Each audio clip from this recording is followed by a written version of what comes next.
নমস্কার, চলছে চলবে রণজিতে আপনাদের সবাইকে স্বাগত। আশা করি সবাই ভালো আছেন। আপনারা নিশ্চয়ই অধীর আগ্রহে একটা কুণালের চরমতম শাস্তি হোক সেটাই অপেক্ষা করছেন। আজকে দুপুর 12:30টায় 3 সদস্যের স্পেশাল বেঞ্চ বসছে এই কুণালের অভব্যতার বিরুদ্ধে। যদিও যে কোনো শুনানির সাথে সাথে তার সাজা ঘোষণা হয় না, এটা একটা লম্বা প্রসেস। কিন্তু কুণাল যে কতটা বিপদে পড়তে চলেছে, আমরা মাননীয় আইনজীবী বিকাশ রঞ্জন ভট্টাচার্য এবং মাননীয় আইনজীবী সব্যসাচী চ্যাটার্জির সঙ্গে যোগাযোগ করেছিলাম, তারা কি বলছেন। এবং গত পরশু দিন হাইকোর্ট চত্বরে আমরা যে এই বিকাশ রঞ্জন ভট্টাচার্য এবং ফিরদৌস তামিমদের বিরুদ্ধে মিছিলটি দেখেছিলাম আইনজীবীদের, তার পিছনে কি কারণ, এগুলো শুনলে আপনারা অবাক হবেন।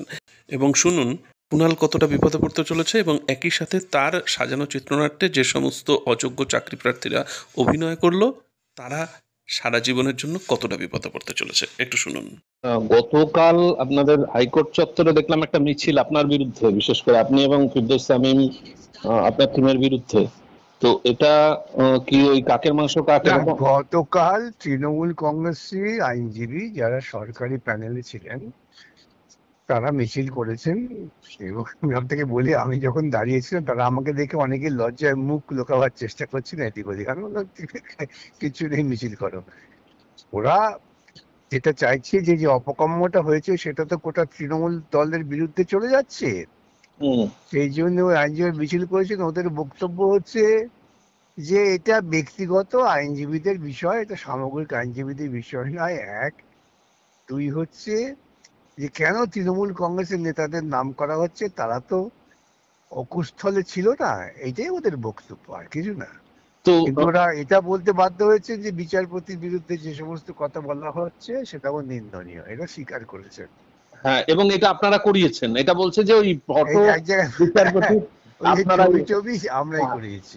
হ্যাঁ, আর আরেকটা যেটা বিষয়, আমার অন্য একটা অ্যাঙ্গেল থেকে মনে হচ্ছে যে কুণাল ঘোষ কি খুব ভয় পেয়ে গেলেন যে এদের আবার নামাতে হলো?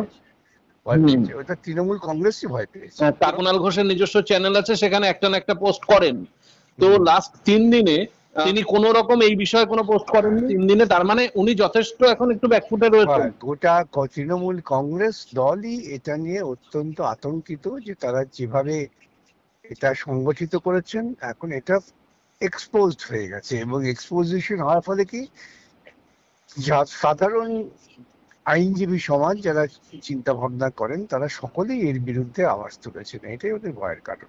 ভদ্রলোকের নাম বিশ্বব্রত বসু মল্লিক, যিনি সে হচ্ছে বারের সেক্রেটারি ছিলেন, তৃণমূলের একজন প্যানেল লয়ার। সেই প্যানেলে থাকার জন্য ওকে তৃণমূলের হয়ে কথা বলতেই হবে, যদিও একান্তেও আমাদের সঙ্গে অন্য কথা বলে, যাকে সেটা তো ভিন্ন কথা। এটা তৃণমূল দলের মুখপত্র হিসেবে উনি বারের আগে সেক্রেটারি ছিলেন তৃণমূল দলের, মুখ রক্ষার জন্য কেসব কথা বলতেই হবে। হ্যাঁ, উনি যেই কথাটা একটা বললেন সেই কথাটাই কি প্রকারান্তরে যদি ইন্টারপ্রিটেশন এরকম হয় যে কুণাল ঘোষের নামটা বললেন না, কিন্তু তিনি একজন, হ্যাঁ তিনি, তার কেন নাম বলা হচ্ছে, তিনি তো ঘটনাস্থলেই ছিলেন না। এক্স্যাক্টলি, ঠিক বলেছেন। তার মানে ওরা, তার মানে লাদেন, আমি একটু বলি, তার মানে লাদেন তো কোনোদিন স্পটে আসে না, ও করায়। লস্করে তৈবার যে প্রধান সে কোনো সময় সামনে আসেন না।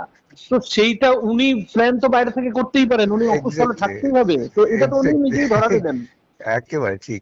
এবং আরো যখন আপনি প্রোগ্রাম করবেন যে তাহলে যারা এইখানে ঘটনা ঘটার পর তারা ফিরে গিয়ে কুণালের কাছে গেলেন কেন?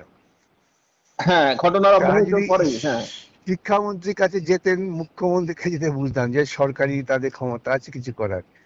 কিন্তু এটা ফিরে গিয়ে কুণালের কাছে গিয়ে প্রেস কনফারেন্স করালেন এবং মূলত আমাকে আক্রমণ করলেন। এটা থেকেই বোঝা যাচ্ছে যে এটা সম্পূর্ণভাবে তৃণমূল পরিচালিত। আচ্ছা, সেদিন যে ফিরদৌস তামিম বাবু এবং বিকাশ বাবুর চেম্বারের বাইরে যে ঘটনাটা ঘটলো, তারপরে আপনাদের একটা এজিটেশন দেখলাম, এবং গতকাল বিশ্বব্রত মজুমদারের নেতৃত্বে দেখলাম আরো বেশ কিছু আইনজীবী আপনাদের বিরুদ্ধে একটা হাইকোর্ট।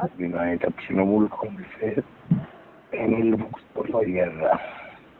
আচ্ছা, স্পষ্টভাবেই আমি চ্যালেঞ্জ দিয়ে বলতে পারি, ওখানে যারা ছিলেন সবাই তৃণমূল কংগ্রেসের সরকারি প্যানেলভুক্ত আইনজীবী। এরা সবাই যে মন থেকে এসছেন এমনটাও নয়। এরা নানা কারণে এসেছেন, এদের উপরেও নানা রকম ভাবে থ্রেট কালচার চলে। যদি মিছিলে আসো তাহলে সরকারি ব্রিফ পাবে, নইলে পাবে না। যদি তৃণমূল কংগ্রেস করো তাহলে তুমি সরকারের হয়ে মামলা করতে পারবে, নইলে পারবে না। তোমার যোগ্যতা, তোমার আইনজীবী হিসেবে স্বীকৃতি কোনোটাই গ্রাহ্য হবে না। একমাত্র কনসিডারেশন হচ্ছে তৃণমূল কংগ্রেসের বিশ্বস্ত কর্মী কিনা, মিটিং মিছিল করাতে পারে কিনা। এই বেশিরভাগ আইনজীবীদের মধ্যে এদের সবাইকে আপনি কোর্টের থেকে বেশি মিটিং মিছিলে দেখতে পাবেন।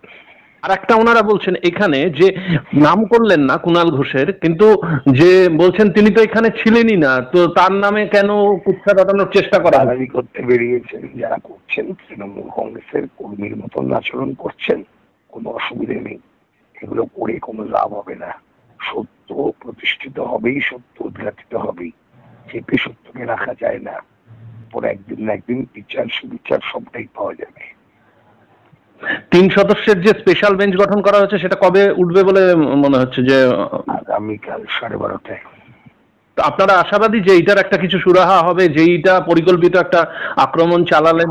আমাদের আশাবাদের উপর তো কিছু নির্ভরশীল নয়। বিষয়টা হচ্ছে যে আমরা আশাবাদী যে হাইকোর্ট নিজের ডিগনিটি, যেটা জাস্টিস মান্তার ছবি দেওয়া পোস্টার লাগানোর সময় যেটা একদম ধুলায় মিশে গেছিল, হাইকোর্টকে 5 বিচারপতির বেঞ্চ তৈরি করতে হয়েছিল, বিশেষ বেঞ্চ 3 বিচারপতির। সেই বেঞ্চ এখনো পর্যন্ত জাস্টিস মান্তার ছবি লাগানো পোস্টার কাণ্ডের বিচার এখনো শেষ করতে পারেননি। আমার মনে হয় যে এই ঘটনার বিচার যদি হাইকোর্ট শেষ না করেন তাহলে কিন্তু আগামী দিনটা হাইকোর্ট অ্যাজ এ ইনস্টিটিউশন প্রশ্নচিহ্নের সামনে পড়বে।